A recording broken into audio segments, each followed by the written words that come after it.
Did you know a 2018 study showed half of prenatal vitamins tested had unacceptable levels of heavy metals? I'm Kat, mother of 3 and founder of Ritual. When I was 4 months pregnant, I couldn't find a prenatal I could trust, so I created my own. Ours is made traceable, third-party tested for heavy metals, and recently earned the Purity Award from the Clean Label Project. But don't just take my word for it. Get 25% off at ritual.com/podcast.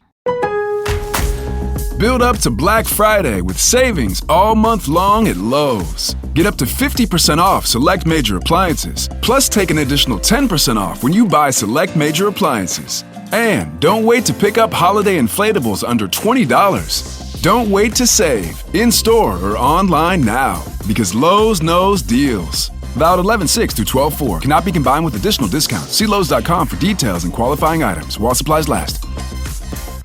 In California, we have what may be the wildest Airbnb story to date, and the official Airbnb correspondent, yours truly, will be telling you all about that. In Florida, the dental program at a state prison may soon see an upgrade as a dentist is convicted in the hiring of a hitman, resulting in the murder of his brother-in-law. And in Tennessee, hunting season for 2 hunters took a bizarre turn as they discover a body in the woods. These stories and more are coming at you today, Monday, on Real Life Real Crime Daily, and I'm Jim Chapman. I'm Woody Overton. And I'm Mike Agovino. Happy Monday, fellas. Wait, before anybody says anything, we have to do this. You know why? It's not kinky crime time. See, Mike's looking at me like this is highly irregular. This is not in the bylaws or whatever he says. But it is my anniversary. Oh, there you go. It is my anniversary. Apparently, you're planning on spicing things up a little bit tonight. Look, I got me a fireman outfit. There you go. And I'm going to go home this evening and I'm going to knock on the door, and Wendy's going to be like, who is it at the door? And she's going to open the door and I'm going to say, somebody told me there's a fire here. That's good. And I'm going to give her that look, Woody. Yeah. You could go with your Stone Cold costume, too. Yeah, that was pretty strong. I could do that. No, the fireman's better. I need to put out your fire. I brought my axe to put out the fire. That's right. Give her that look. Extinguish your flame. That's right. I'm like a tiger pouncing on its prey. Pounce on your prey. So, Woody, I we're got excited. something. And that's really that'll be a great idea. Happy. We want video. Will you of let that. me tell my wife happy anniversary? I thought you did. Okay, sorry. Happy anniversary. Happy anniversary to my sweet wife. 25 years of bliss with me has to be a great thing. Actually, a hard thing for her, a great thing for me. So happy. Thank you. She's an angel. Love you. Yeah. Now we may continue. You know, sometimes you miss stuff when we're in here recording, and you go back and listen to an episode and pick up a little something. More times than not, it's Woody, because he tends to just say these things real low while you're in the middle of a story. I was listening to Thursday's episode, and I picked up on you saying that you had a thing for Isaac the bartender on the Love Boat. Yeah. Right? I explained it. That's what he did. Okay, so that's that legit Woody and Isaac. Okay, because the position he was in, I used to bartend in college, and it was like being a magnet, right? Yeah, I could imagine applying drinks to especially like if it was a women's bachelorette party or whatever. Isaac, I bet you Isaac had it going on. And he had a red jacket. Yes. That red jacket set it off. And a black bow tie. Burgundy, really. Right. Yeah. Oh, yeah. Bow tie. Look. And he had that spot. I need to do a Where Are They Now on Isaac. The Love Boat. Good one. All right. Let's get into some crime time for Monday. And we gave you the teaser at the beginning, and that is another Airbnb story. And this one actually has been making some major national news and has been for a while. So if you're not familiar with the story, listen up. A lady by the name of Elizabeth Hirshorn, which was a Brentwood tenant of an Airbnb, did not pay her rent for the luxury Airbnb rental. Get this, for 570 days. What? She finally moved out last Friday. During her stay, which began in September of 2021, Hirshorn said the lease was extended off Airbnb and that the unit was subject to the rent control ordinance. So the owner, which is a Sasha Jovanovic, would either have to evict her if she wanted her, or would have to evict her if she wanted her to leave. She also argued that she didn't have to pay the rent since Jovanovic never obtained an occupancy license for the guest house. Jovanovic, who lives actually on the property, was at home last Friday being interviewed for a documentary detailing the battle between him and Hirshorn when he saw three men who turned out to be movers walk into the guest house. He asked why they were there. They didn't say why. He suspected they could be moving out, she could be moving out, but feared it could be a home invasion. So he calls the police. The police arrived, and once all of Hirshhorn's belongings were packed, they escorted her off the property. Jovanovic and his attorney, Sebastian Rucci, knocked on the door to confirm she was gone, entered the guest house, and it was empty. So they had a locksmith go change the locks, and it's unclear if she's moved out permanently or if she's planning to return to the property. Jovanovic and Rucci said they hadn't heard anything from her or her legal team, so they assumed she moved out for good. So this whole situation was really bizarre to me when I first read it. Apparently, this woman moved into this property, this Airbnb, and realized that the owner of this home was not allowed to rent Airbnbs. Right. And she figured out, well, they apparently in California, there's a major issue with like evicting people. You've got to go through 10 kinds of hell. So this lady just said, well, I'm going to make them evict me. And I'm going to stay here until it happens. Right. She actually stayed in this thing 570 days. But what a piece of crap to do that. Right. I mean, I'm pretty sure I could find an illegal way to get her out of there.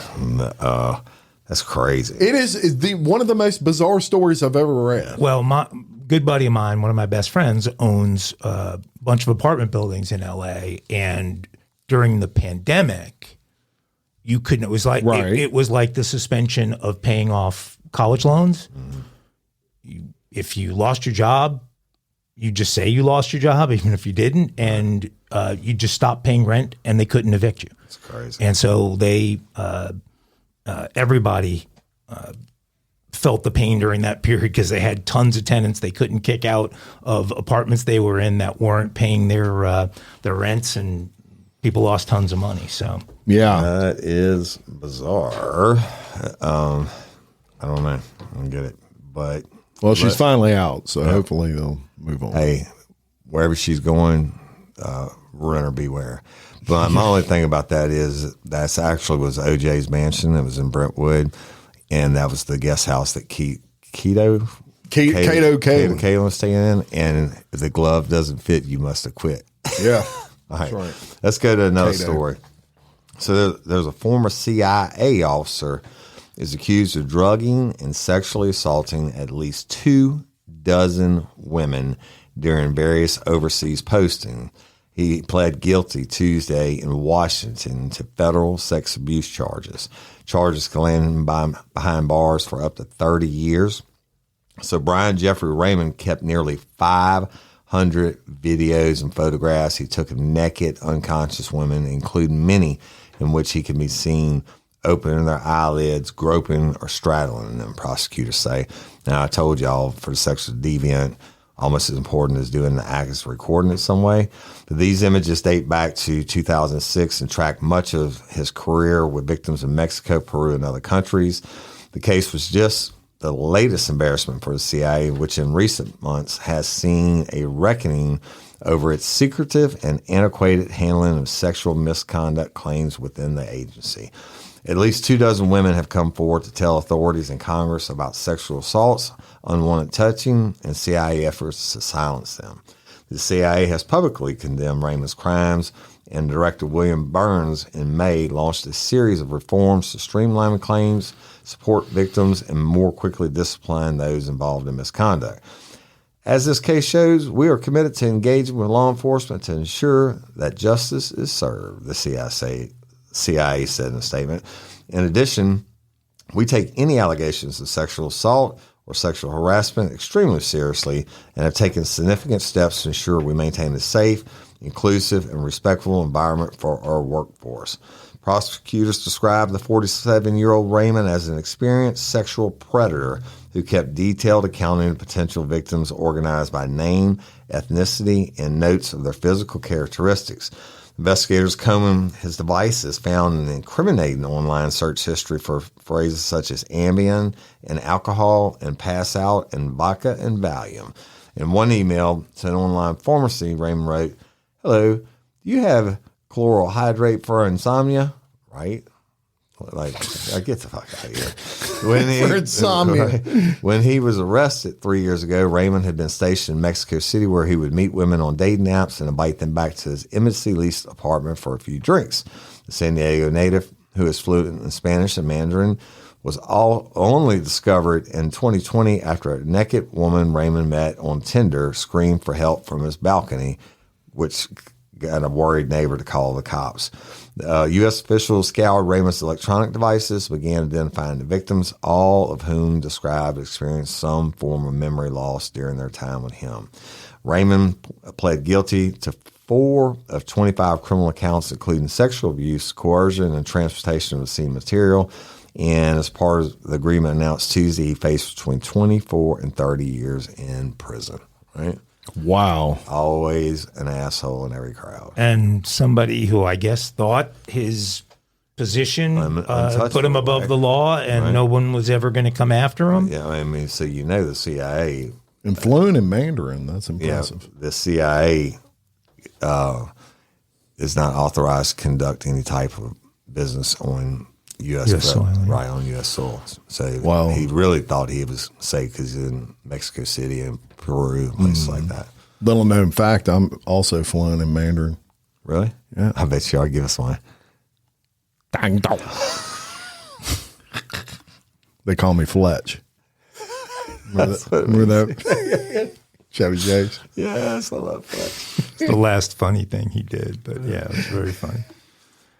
I love Fletch. Let's go back to Florida. It all happens there. Pinellas County? No, but we got a Florida dentist who has been convicted of murder after hiring a hitman to kill his brother-in-law during a custody battle between his sister and that brother-in-law. A Florida dentist was found guilty of hiring a hitman in 2014 to shoot and kill his brother-in-law who was in the midst of a custody battle with his sister. On Monday, a jury in Tallahassee convicted Charlie Adelson, age 47, of all counts in the 2014 shooting death of Dan Markel, 41, who was a popular Florida State law professor. The jury found him guilty of first-degree murder, conspiracy to commit first-degree murder, and solicitation of first-degree murder. The jury deliberated for 3 hours before coming to that decision. Prosecutors argued that Charlie hatched the murder-for-hire plot on behalf of his younger sister, Wendy Adelson. After Markel and Wendy divorced, she wanted to move to Miami with their 2 children to be closer to the rest of her family. But a judge said she couldn't do it without the consent of her ex-husband. Markel, the ex-husband, was against the move because it would be taking his children some 500 miles away from Tallahassee to Miami. On the morning of July 18, 2014, Markel was shot twice in the head at point-blank range while sitting in his Honda Accord in the garage of his Tallahassee home while he was talking on the phone. He was rushed to a local hospital and died 14 hours later. Wendy has denied any involvement in the murder of her ex-husband and has never been charged. Prosecutors argued that Charlie enlisted the help of his then-girlfriend, Katie Magbanua, to hire the father of her children, a man named Tutu Garcia, to kill Markel. Garcia had his longtime friend, Tato Rivera, help him, according to prosecutors. So he hired 2 guns. Their names are Tutu and Tato in this case. Garcia, that's Tutu, was the trigger man, and he drove to Tallahassee with Rivera, that's Tato, from Miami in a rental vehicle to commit the crime. Garcia, Tutu, was convicted in 2019 and sentenced to life in prison plus 30 years. Rivera, that's Tato, who is a former Latin King gang leader, by the way, pleaded guilty in 2016 to second-degree murder in a plea deal. In 2022, Magbanua, that's Charlie, right, the brother's girlfriend, was sentenced to life in prison after being convicted of first-degree murder, conspiracy, and solicitation to commit murder. During his trial, Charlie took the stand testifying that he had nothing to do with Markel's murder. Charlie and his attorneys argued that his ex-girlfriend, that would be Magbanua, and the two men, you know their names, Tutu and Tato, planned the murder without his knowledge and then extorted him over it. Charlie testified that he had no idea who Rivera, Tato, was before he was arrested. He testified that Magbanua told him that her ex-husband and his friend had killed Markel and that he needed to pay more than $300,000 within 48 hours or else he would be killed. That's according to the AP. Markel's family was relieved at the verdict. Quote, "This has been a really long and terrible ordeal for us," his sister Shelley Markel said. According to the Tallahassee Democrat, it's taken a long toll on our lives, and there's a real sense of relief today. Charlie faces life in prison. Tutu. Tutu. Well, I didn't want anybody to get confused between Tutu and Tato. They didn't get confused until you said it 400 times. That was a good story there.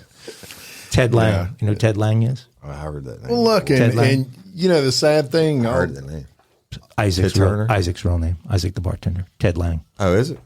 All joking aside, that the guy's a dentist. Went through a lot of school and probably worked very hard to get where he's at, and he just threw it all away. Yeah, fast. Well, and it's people make stupid ass decisions, and apparently they're convinced that the sister didn't know anything about it because she's never been charged with a thing. I mean, I can prove it.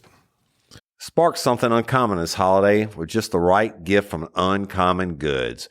The busy holiday season is here, and Uncommon Goods makes it less stressful with incredible hand-picked gifts for everyone on your list, all in one spot. Gifts to spark joy, wonder, delight, and that's exactly what I wanted feeling. Hey, y'all, I ordered a super cool piece. It's a candle with a sculpture of LSU's Tiger Stadium on top of it.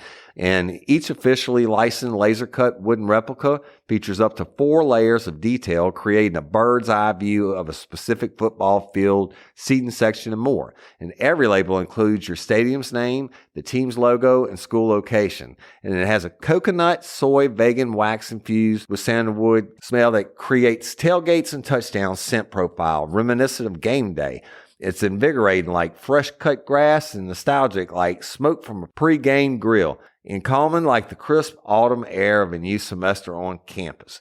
Y'all, I love it. I have it at the base of my TV, and I'm ready to watch the Tigers play on Saturday night, right? Uncommon Goods. Look, when you shop at Uncommon Goods, you're supporting artists and small independent businesses. And many of their handcrafted products are made in small batches. So shop now before they sell out this holiday season. Uncommon Goods looks for products that are high quality, unique, and often handmade or made in the U.S.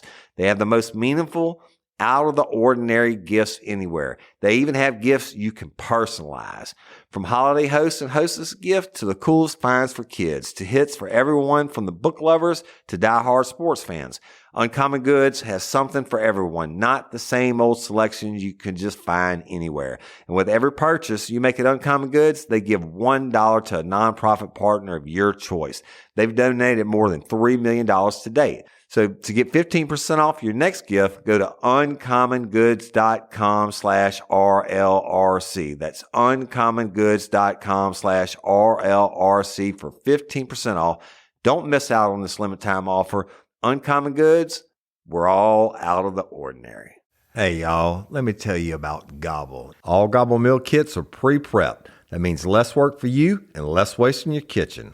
Their meal kits include everything you need so you can save time at the store or just skip that trip entirely. I got the box in and I had 3 different meals. I had a Kung Pao chicken, crispy fish tacos, and a beef bourguignon, however you say it. But let me tell you about the classic beef bourguignon. Look, it came with beef pot roast and a beef broth concentrate, red wine demi-glaze, cremini mushrooms, cipollone onions, mashed potatoes, baby carrots, and rosemary thyme butter. It was so easy to make. Literally like 15 minutes it took Cindy. And let me tell you something, and all the dishes were fire, but this thing was like a taste explosion in my mouth. It's just unreal. We've got to spend more time together and more time doing the things we love because everything came in this one single box right to my door. So see what a difference Gaba will make for your household.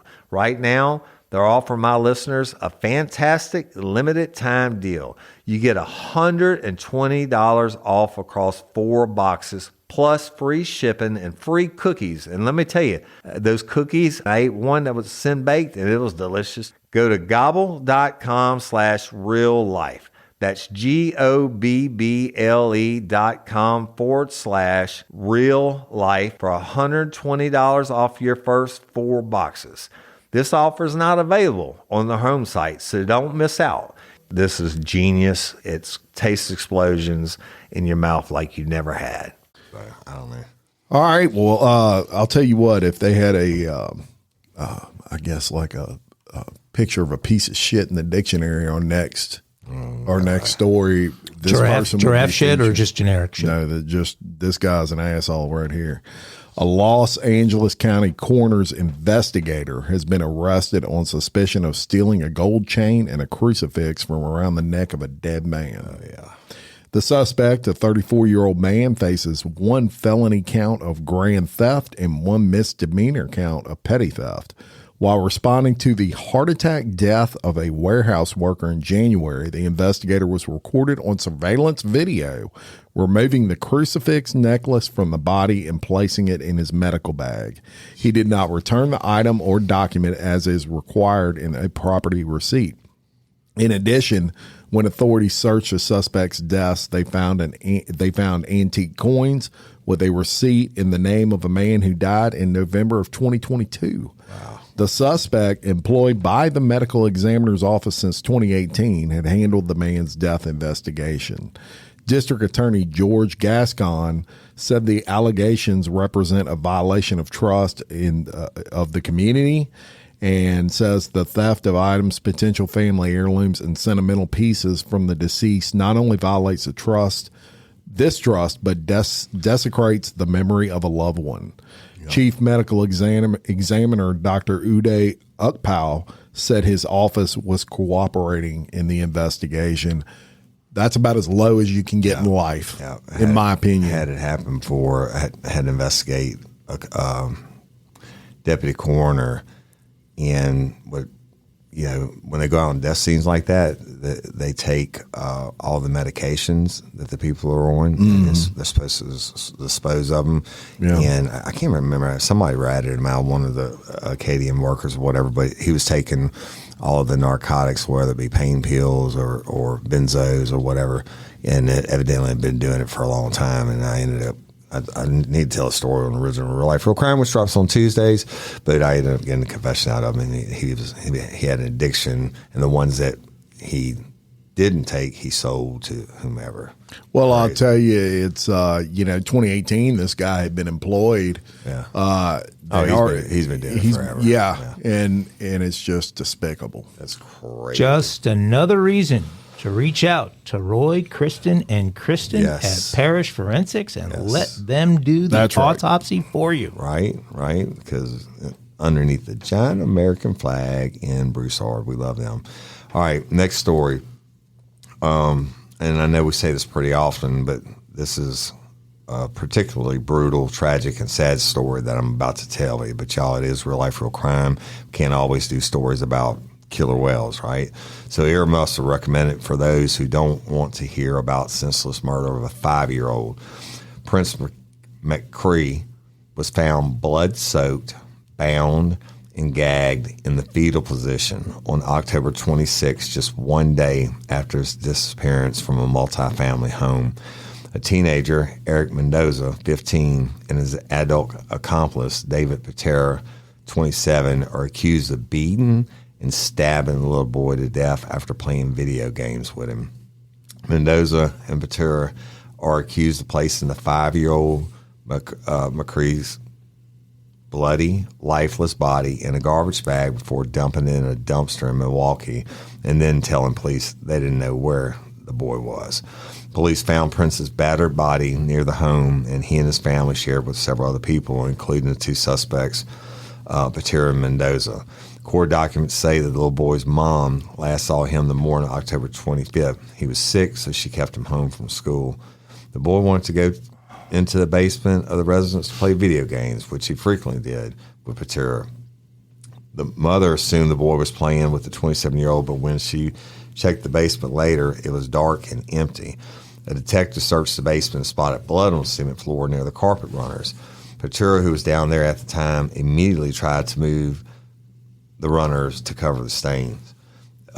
He claimed he and Mendoza had left the house earlier, and the blood came from Mendoza's nose. However, in the portion of the basement that was Patera's bedroom, the detective observed more suspected blood on a white comforter covering a chair, as well as on a blanket that was used as a divider. Then another detective noticed a large amount of blood on Patera's right leg. Authorities got a search warrant and with the K9 team, and the K9 alerted to the odor of decomp. So this would have been a cadaver dog, not a chase dog. K9 alerted to the odor of decomp at the base of the basement stairs, where 3 sweatshirts were hanging from the back door. One of the sweatshirts was spotted on surveillance video as Patera carried the garbage bag containing the boy's remains. After police found several bloodstains in the bedroom, Patera admitted that Mendoza had talked for some time about wanting to kill someone. The teen never liked Prince and discussed wanting to kill the boy, according to police. Patera later confessed to witnessing Mendoza choking Prince in the bedroom until he was motionless. Defendant Patera did not intervene to stop defendant Mendoza at any point. And once the child was motionless, Patera said, "We got to clean it up." Using thick black duct tape, he and Mendoza bound Prince's hand and feet. They stuffed rags into Prince's mouth and covered them in tape to quiet his screams in case he was still alive. When Mendoza noticed the child regaining consciousness, he said, "We need to shut him up." Patera then punched the boy repeatedly, and this is where it really gets bad, y'all, in an effort to silence him. When that didn't work, Mendoza stomped on his head multiple times.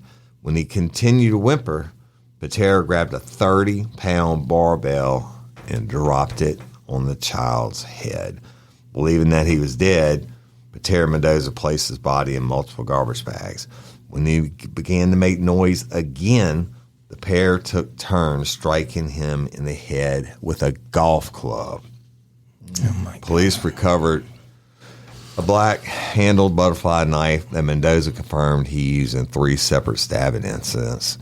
And these two assholes, look, I love my Wisconsin people, y'all. This was in Wisconsin, and they deserve whatever the best of the worst in Wisconsin's prisons can give him for justice, or them for justice. 5 years old. I mean, that was like the Hamas attack on October 7th. That's just brutal what they did to them. They lived with that kid. Yeah. We're going to go to California, where, and I was still living in California and remember this unbelievable incident when it took place. So the captain of a dive boat that caught fire and sank off the California coast in 2019, killing 34 people, has been found guilty of manslaughter. According to a release from the U.S. Attorney's Office for the Central District of California, Jerry Boylan, age 69, of Santa Barbara, was found guilty on Monday of 1 count of misconduct or neglect of ship officers, an offense known as, quote, seaman's manslaughter. Per the release, the crime carries a maximum penalty of 10 years in federal prison. Quote, "This ship captain's unpardonable cowardice led to the deaths of 34 lives on Labor Day 2019, said attorney Martin Estrada. Quote, "As the jury found, this tragedy could have been avoided had Mr. Boylan simply performed the duties he was entrusted to carry out. We hope that today's verdict brings some solace and closure to the victims' loved ones." Following the end of a 10-day trial in Los Angeles District Court, Judge George H. Wu scheduled sentencing for February 8th. Boylan remains free on $75,000 bond. The 34 people who were all sleeping below deck, 33 passengers and 1 crew member, were trapped and killed. 5 crew members, the only ones not below deck, all survived this incident. They escaped by jumping overboard and seeking refuge on a nearby boat called the Grape Escape. According to the release, the jury found Boylan, quote, "committed a series of failures in his role as captain, including abandoning his ship instead of rescuing passengers. Such conduct constituted misconduct, gross negligence, and inattention to his duties that led directly to the deaths of 34 victims." The jury also agreed with prosecutors that the captain was the first person to abandon the ship, even though the 33 passengers and a crew member were still alive and trapped below deck.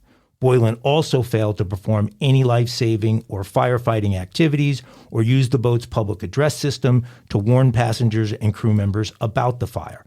Other failures including not having a night watchman or rolling patrol on the boat and failing to conduct sufficient fire drills as required by law. Boylan's lawyers argued that he remained on the boat long enough to broadcast a distress call to the U.S. Coast Guard, and he only jumped overboard when he was certain he would not survive otherwise, and he couldn't save those below. Investigators say they were unable to determine exactly what started the fire, but they discovered it began toward the rear of the main deck where passengers had plugged in phones and other devices into a lithium-ion battery charger. The victims ranged in age from 16 to 62 years old. Just a horrible, and as it go, the captain must go down with the ship. I mean, I guess he'd rather be tried by 6 or tried by 12 than carried by 6. Sad. Yeah, and we're going to go to Tennessee. Tennessee, which part? We're going to go to Tennessee. All right. This great state of Tennessee. I'm going to let you guess which part. How about that? Chattanooga, where I used to live. Cleveland, Tennessee. Possibly. Greene County. Greene County. Do you know where Greene County is? I'll tell you why you tell us. While you're looking that up, I'm going to tell you about the story. And Woody, you being a hunter, you can relate to this. Right. Hunters in Tennessee were setting up a deer stand when they came across a woman's dead body. Officials identified her as missing 27-year-old Le'Keyshia Bracy, according to the Greene County Sheriff's Department. Family members reported Bracy missing from Chesterfield, Virginia, about 360 miles northeast of where she was found in Greene County, Tennessee. She had been missing since October 31st, when Chesterfield police said she left her home at around 5:30 a.m. in her car and did not return. The police department received notice on November 2nd that Bracy's car had been found in Tennessee off Interstate 81 and that the body found nearby could be hers. Greene County deputies responded to a call from hunters around 5 p.m. on November 2nd, according to the release, and the Tennessee Bureau of Investigation also responded.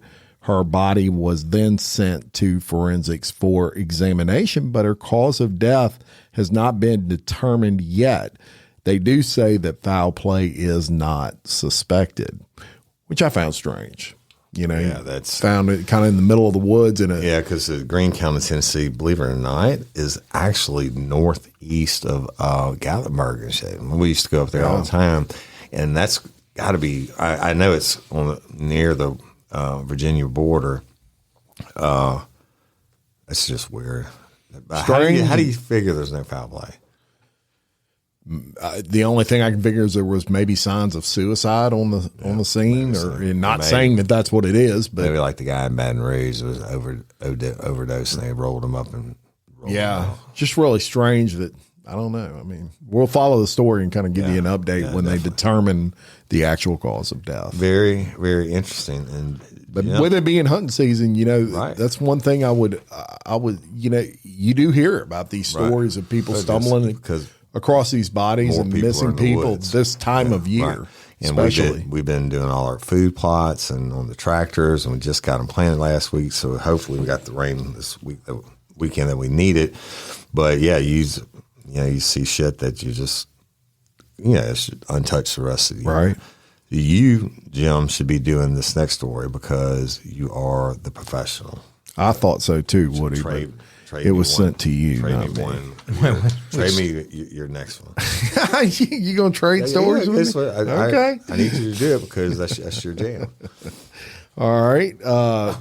Well, I'm going to do this story, and I thought UFC was his jam, not MMA, UFC, the same thing. Okay. Right? Well, the problem is I don't have another story before he was in our segments. segments. All right. Why don't you do it together? Why don't you guys do it together? Do it.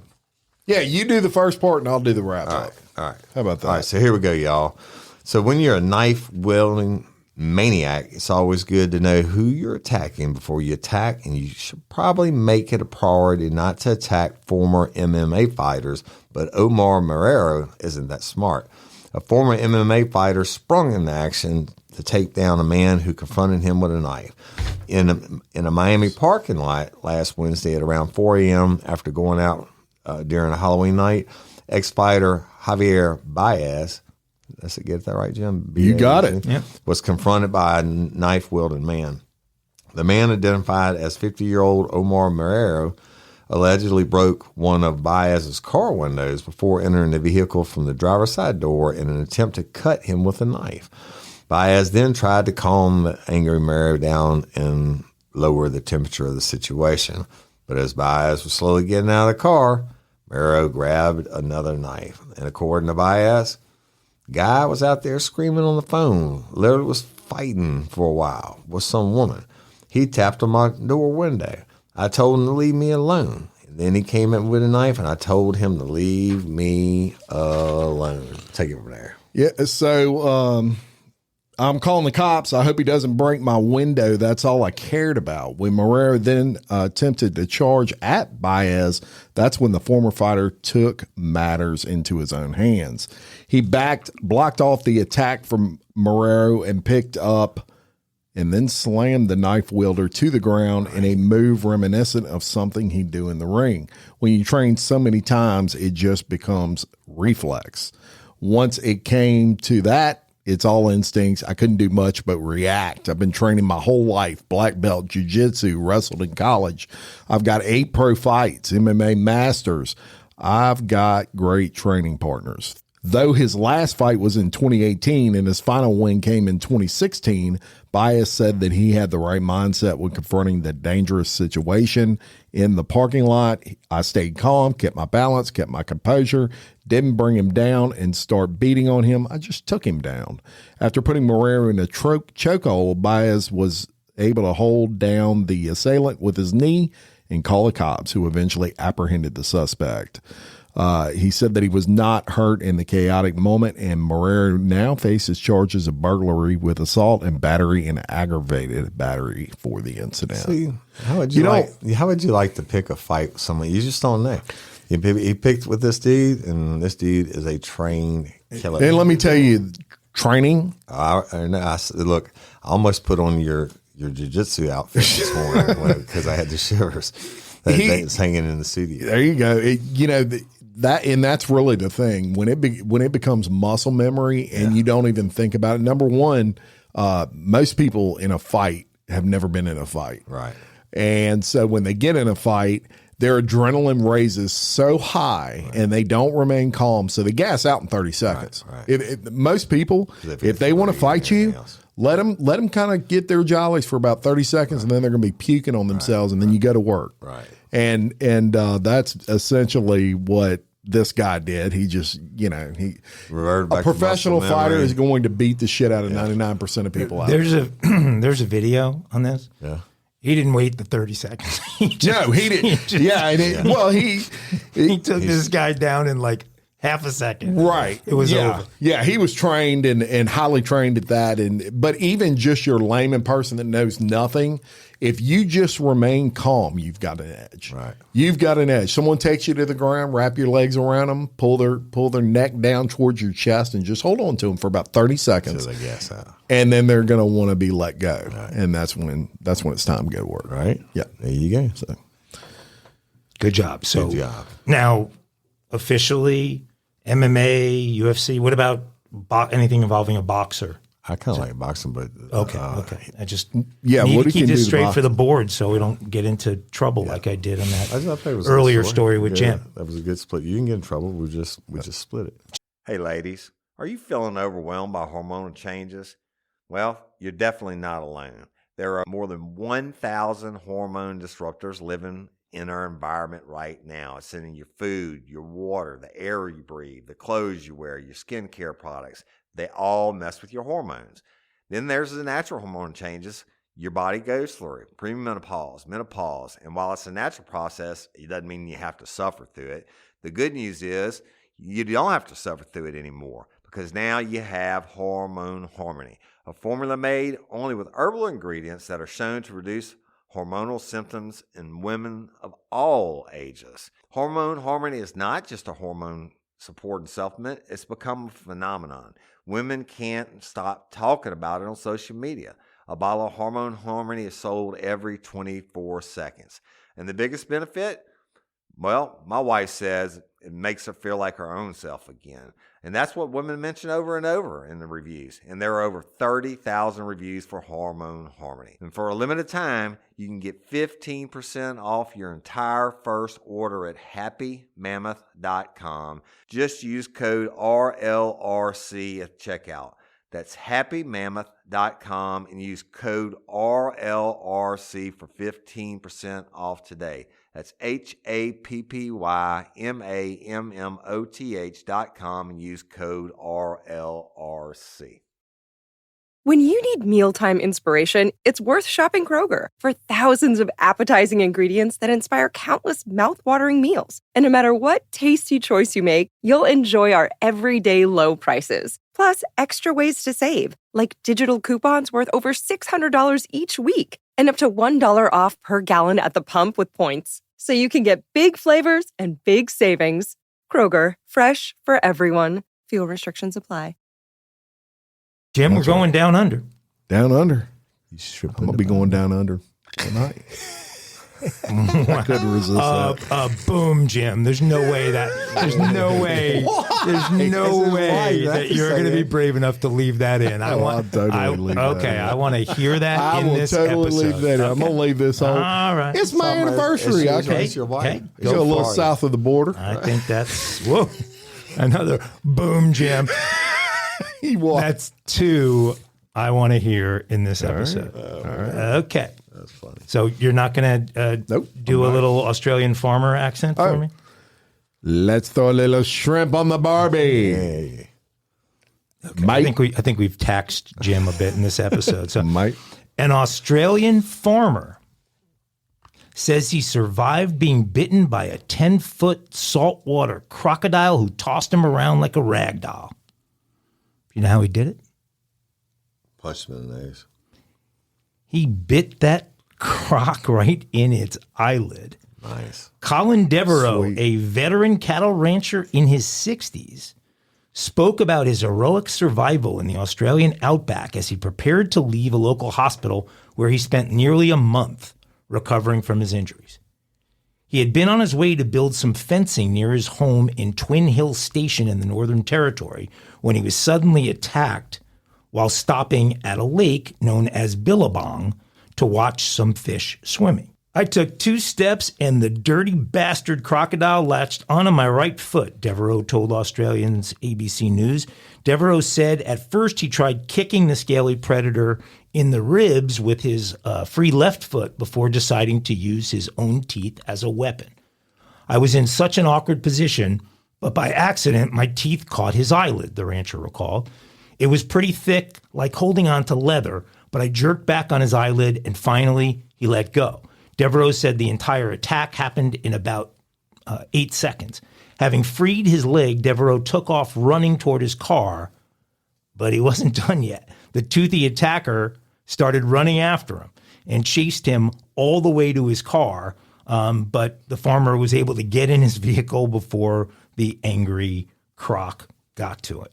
Wow. Devereaux used a towel with the length of rope as a makeshift tourniquet on his injured leg to stem the bleeding, because he and his brother then had to drive 80 miles to the nearest hospital. From the time of Devereaux's hospitalization, doctors have repeatedly flushed the harmful bacteria from the croc's mouth and the dirty lake water that had seeped into his open wound. He received skin grafts earlier this month and said he could feel his toes for the first time. Doctors are optimistic he will soon be able to walk again. If the crocodile had bitten me somewhere else, it would have been very different, Devereaux said. The farmer added that his brush with death has taught him to be more careful and aware of his surroundings. I've been walking around that swamp country too long, fixing fences and living life, but it's opened my eyes, he said. The crocodile that attacked the cattle producer has since been removed, according to Devereaux. So, if you get attacked by a croc, Bite him in the eye. Bite him in the eye. Well, they say in sharks you're supposed to punch right in the snout. No, sharks don't attack people. Oh, they don't? It's a fallacy. You want to fry some shark this weekend? Yeah. Little shark stew. My poor sharks. Didn't LSU play Florida this past week? I have to fry some gator. Well, yeah. Yeah, they sure did. Yeah, we could fry us up some gator. No doubt about it. Good stuff. Very good. You can now take off that belt and move freely around the cabin. Now, this mile-high crime is just insane and could have been really, really bad. A flight school student has been arrested after damaging 10 aircraft at the Treasure Coast Flight School at Whitham Field in Martin County, Florida. The 23-year-old international student from India was reportedly expecting to undertake his first solo flight. When school instructors refused to let him fly, he became frustrated and vandalized a number of airplanes.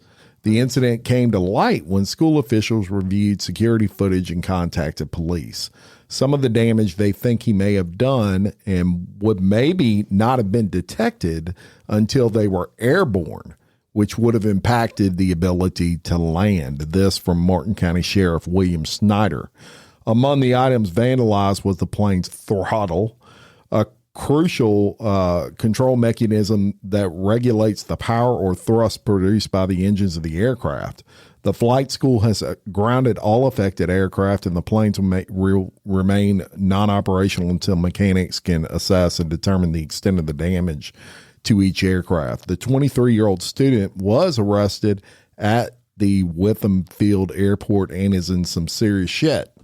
Had even one of the incidents not have been caught, the vandalism could have resulted in an airplane crashing. So I'm pretty sure some federal charges are pending on this one. And that's serious, man. Yeah. What the 23-year-old entitled. You think he's entitled much? Right. They won't let you Come on, do your brother. first solo flight, so you're going to go trash a bunch of planes? Yeah. I wonder. Because you were pissed because they wouldn't let you fly. I wonder if he ever wanted to learn how to land the plane or just take it off and fly, right? Yeah. Remember that? Mm-hmm.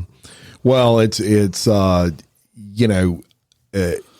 could have been really bad, man. Yeah, so Just what was the reason they didn't let him? They didn't really say, but I mean, maybe he wasn't ready for that yet. And he's like, bullshit, I am. I'm going to damage 10 aircraft. Yeah, so they need some kind of mental check. Yeah. 23 years old. You can now take off that belt and move freely around the cabin. Ooh, yeah. Crimes for Monday. Here we go, y'all. Here we go. If you ever go back and listen to original real life, real crime episodes, Glory Hole, this one's kind of like that. So there's a local park outside of Atlanta is being terrorized by droves of sex-crazed people copulating in broad daylight on top of the picnic tables, prompting police to launch a sex sting operation to stop them. Police in East Point said they've received hundreds of complaints in the last few months from outraged residents reporting people engaging in various sex acts on tables and in the woods of Sykes Parks at all times of the day. The park has apparently emerged online as a place for strangers to meet up for a public tryst, cops said. The issue at one of our most popular parks has caused the community around that park to live in fear. Parents cannot walk their kids in the park. Children cannot walk their dogs or play in the park. Citizens cannot enjoy a peaceful day in the park. That's what the police chief say, y'all. The park has somehow made it onto a nefarious website known as a meeting place for illicit sexual behavior. We have made arrests, upgraded patrols, and assigned officers to that park, but all to no avail. Police have set up surveillance in the area and are monitoring social media and other website offenders often used to organize meetups. So far, nearly 24 people have been arrested and charged with public indecency. Neighborhood resident Napoleon Black told the outlet he used to love walking his dogs in the park, but now says the park isn't safe for families. Some are criticizing the department online, accusing cops of targeting those who were arrested for their lifestyles by posting their photos online in an attempt to discourage would-be offenders. Said at no point have we mentioned any lifestyle in the post, nor are we aware of these individuals' lifestyles. The police fired back on social media trolls. Police said some residents have threatened to take actions into their own hands to stop the behavior, which is discouraged. In a follow-up statement on Wednesday, the department said they want to make it clear that all individuals arrested were arrested in broad daylight. Wow. People just got to get it on. Yeah. I mean, it's like they do it. I mean, you wouldn't believe the people we arrested doing it. Hundreds, though. Vice presidents of banks, telephone company employees. They're just, got to get it. Most of them was on their lunch break. Don't they have a social nudist media. colony near Slidell. Atlanta or something? They have one near Slidell. Yeah. Well, somewhere where those Indian people could just go. Indian Mail. Yeah. I mean, what the hell do you have to go to a public so park? anything. and Indian do it on Hills. picnic Indian days? Hills. Yeah. Yeah. But I get names wrong.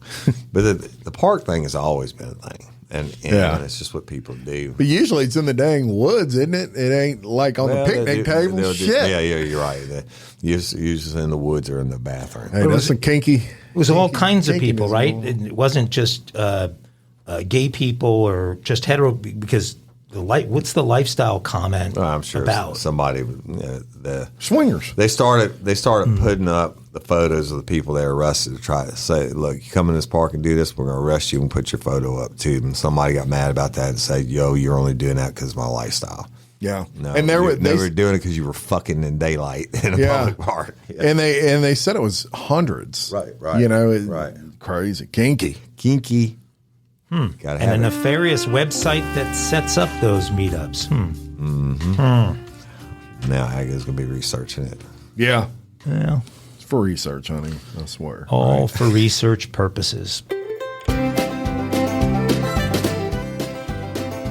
Dumb criminals. Well, since we were just in the outback biting that croc, I figured we'd stay in Australia, where a man was arrested for allegedly having started about a dozen small fires. Police successfully tracked and arrested this 31-year-old guy in a place called Frankston, which is just south of Melbourne. At least 12 fires had been reported in one area in just one weekend, all started by this moron. They finally caught the guy, and when they did, and they searched him, they heard a strange noise when they started patting him near his He had a rocket in his pocket. near his genital region. Yeah. They heard Had a duck in his The pocket. hell was that? ducks. Yes, ducks. It says The an man, Australian version. the man had two live Oh, ducklings. Definitely a duck. The man had two live ducklings You can teach me how to do a duck call, Woody. The man had 2 live ducklings hidden in his underwear. Nice. Besides the arson charges, Must have ran out of gerbils. Besides the arson charges, he is also now facing charges of animal cruelty, which, of course, leads me to say 2 things. 1, that's foul. Get it? And listen to some banjos, you duck smuggling, fire starting Aussie idiot. That's funny.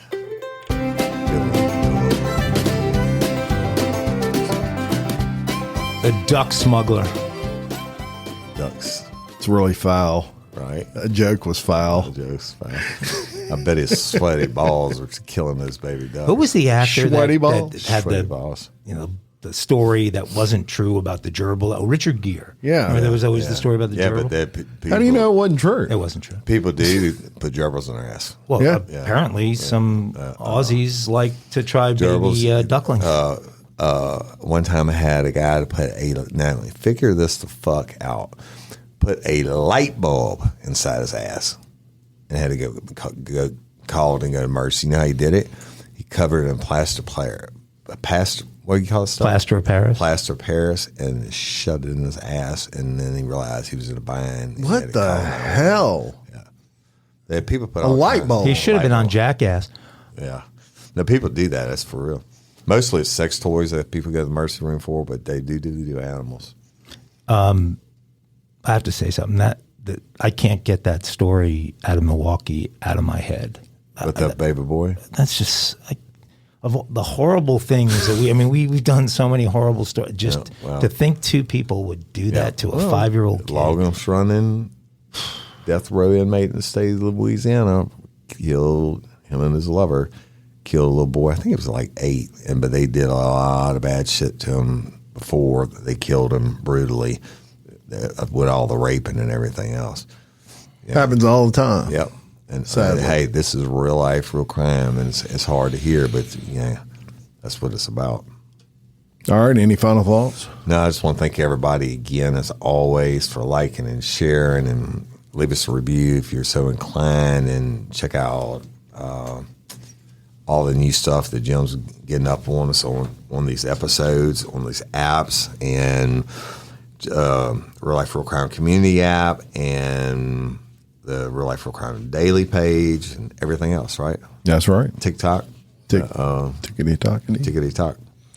Mike. I think I'm done with Tickety Talk. I watched the debate last night, and they're right. I mean, we should all be off TikTok. I'm I sorry. didn't watch anything last night. All right. Well, I'm just going to say that a fireman might be at my house. Right. Happy anniversary. Get a knock on that door about 5:30. Okay. Jim, that's show content, and really somebody should be filming. All right. Up to a certain point. Well, somebody might be filming. Okay. There we go. That would be the 3rd boom. On that note, I'm leaving all that in. That's right. Until next time, I'm Jim Chapman. And I'm Woody Overton. And I'm Mike Agovino. For Real Life, Real Crime Daily, peace. Aglets. Did you know a 2018 study showed half of prenatal vitamins tested had unacceptable levels of heavy metals? I'm Kat, mother of 3 and founder of Ritual. When I was 4 months pregnant, I couldn't find a prenatal I could trust, so I created my own. Ours is made traceable, third-party tested for heavy metals, and recently earned the Purity Award from the Clean Label Project. But don't just take my word for it. Get 25% off at ritual.com/podcast.